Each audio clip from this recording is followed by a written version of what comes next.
mmemme iri ji Iyase n'Ọkpanam. Ọkpanam dị na obodo Delta na Nigeria. Onye Eze Iyase ndị Ọkpanam mere emume iri ji ya nke afọ a n'ụzọ pụrụ iche. O jiri emume iri ji ya wee kelee Chineke maka otu o si mee ka owuwe ihe ubi nke afọ a gaa n'udo. Ji bụ eze nri n'ala Igbo. Ya mere na onye nze dibịa bekee kara aka, onye Igbo ji eme ọnụ, nwafọ Igbo omenala nakwa ihe eji mara Igbo na-echu ụra n'ụzọ pụrụ iche bụ dibịa Sylvan Ebigwe Iyase na onwe ya. O jiri emume iri ji ya wee gosi na ihe niile bụ omenala na-atọ ya ụtọ nke ukwuu. Ya mekwara na ndị Ọkpanam dị n'obodo Delta ji were ya mee onye na-afụkọta na-achịkọtakwa ma wee na-afụ omenala n'ụzọ pụrụ iche. Ngwanụ ka ikirienu ka ụmụ nwanyị ji nọrọ na obi Iyase, ya bụ onye nze dibịa bekee kara aka Sylvan Ebigwe. Ka ikirienu ka ụmụ nwanyị ji nọrọ n'obi ya wee na-akwadebe na-esikwa erimeri na-ahazigasị ụmụ ihe n'ụzọ pụrụ iche. If you want to cook this egusi after a grind and finish, so if you want to take and do soup, you first put oil inside the pot. If it's hot, you take small onions and the salt, put inside. Before you come take water, turn the egusi. Don't grind the egusi first. You take water, put them, turn them. After you turn them, you carry the egusi, put inside that hot oil. You begin turn and there. You begin turn and there.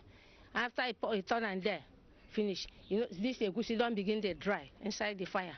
Before you carry this water leaf, put inside. Begin turn them inside the fire. So if it dry small, you remove them, keep them. But before this banga, you don't cook them. Wash them. So you don't ship the banga, you don't ship them. So after you come ready to do the soup, you carry the banga water, pour inside that pot. You take fry the egusi. So the time you go come begin you don't hot. You put pepper, dawa, everything you want to do, crayfish, anything you want to pour inside. Before this one go be last, the egusi go be last.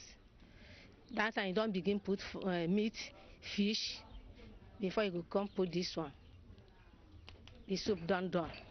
So the mother, our old father and mother, that's mother. And you go take pan this yam, fufu. If you chop this one, then fufu and the yam, then take mortar, pan. You know, say that there's a difference. We they eat abono, but like today, no abono, no draw soup today, except egusi and bitter leaf.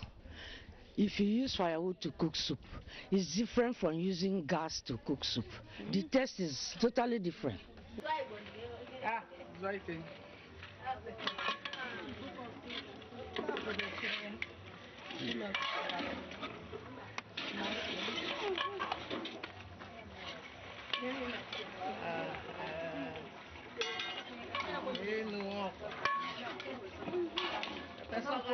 Every time that you finish cooking in your kitchen, you wash. You can see how we are cooking here. We wash our mortar. Everything is neat. You can see how we wash our plates. Everything is neat. You can see people over there washing the pot, making the pot to be clean. I want to advise you people, everyone at home, after cooking in the kitchen, you make your environment to be clean. You wash plates, you wash everything that you use to cook, even your kitchen. You make sure that you sweep it, that everything everywhere will be okay. Ihe niile ụmụ nwanyị ya niile kwuru bụ na ha kwadebere wee fie isa n'anya wee sie ofe ebe Igba, ofe na-atọ ụtọ n'ihi na ha bụ ụmụ nwanyị bụ otu ofe. Ịfụkwara wee kirie odo ma ọ bụ ikwe ejiri wee sụọ ji a otu ha si mesịa wee saa ya ọ na-ewuza n'ijikwa gị na ụmụ nwaanyị ọkpana m bụ ndị ọma ihe niile ha na-eme na ama mma ha na-adịkwa ọcha nke ukwuu ka anyị kirisiri ma fụkwa ka ụmụ nwaanyị ji kwadosia erimeri ma sikwa ụmụ ofe bụ ịgba n'iji wee rie ji nke emume iri ji onye dibịa pụrụ iche ya bụ Iyase na onwe ya dibịa Sylvan Ebigwe. Emume iri ji a na-eme n'obi ya kpọmkwem. Ngwanụ ka anyị na-agakwa n'ihu wee na-ekirinụ wee na-aga.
Ka nke a na-aga, Iyase na onwe ya kwukwara okwu.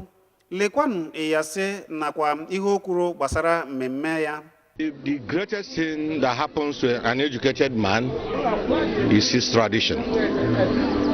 He's only a slave that doesn't have tradition, because he doesn't even know the name of his father or the name of his forefathers. But you can see where I am. I'm living in what I built my house in Ogwa, because my family asked me to build my house in the land of our ancestors, those who lived 500 years ago. So if you look behind there, you see a shrine. That's the Ogwa of my people. It shows our taproot, and it is a great honor to build an Ogwa. More so when the community say I will build their Iyase. Iyase means the traditional prime minister. To me, it's a very great honor. I've been in Iyase since 1983. So being in Iyase is not Iyase by mouth. You have to show people some love. You have to show them that you respect them and tradition. And that is why when my father was alive and he was the community leader of this our community, he was a very devout Christian, having been baptized by Reverend Father Zappa on May 3rd, 1903. My father was baptized by Zappa in 1903. So he kept that tradition of celebrating St. Michael feasts and traditional New Year festival. Now that I'm the head of the family, I've added another fear to what my father was doing, and that is the National Day to celebrate our independence. Life is dynamic. You must improve on where your fathers and forefathers have left behind. Iyase kwusiri ebumnobi ya na obi ụtọ ya. Mmemme bidokwara wee na-aga n'ihu. Ndị mmadụ wee na-erikwa wee na-anwa anwụrị na-agba egwu. Mmemme wee na-aga.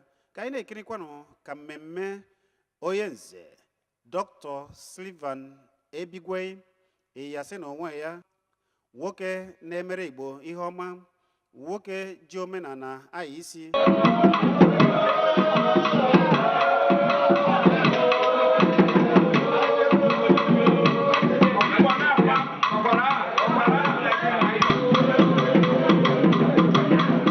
Ka a na-eme emume iri ji a, Iyase na onwe ya n'iji gosi obi ụtọ ya na-enwe anwụrị nke ukwuu o kwunile wee were egwu wee gosi na ya mara ihe ekwe na-akwụ gbasara ịgba egwu omenala ya na ndị ichie ya kwurikwere wee gbaa egwu. Lekwanụ onye nze Iyase Sylvan Dr. Ebigwe ka o jiri gbaa egwu.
Ka nke a na-eme, ndị ọzọ kwukwara okwu wee gbasara mmemme ya. Ngwanụ ka anyị na-ekiri ihe ọma wee na-aga. Culture is fun, excitement. That's what gives meaning to life. I have the beats on you. Thank you. Is that a way of promoting our culture with these beats? Yes, it is. I'm part of it, and I'm also a chief. Okay, you're a chief. Yes. So how do you see our culture? What do you Very good, very good. I'm all for culture. When it comes to culture, I'm number one. I'm deeply committed to culture and tradition. And the Iyase, my personal friend, is a personification of culture and tradition.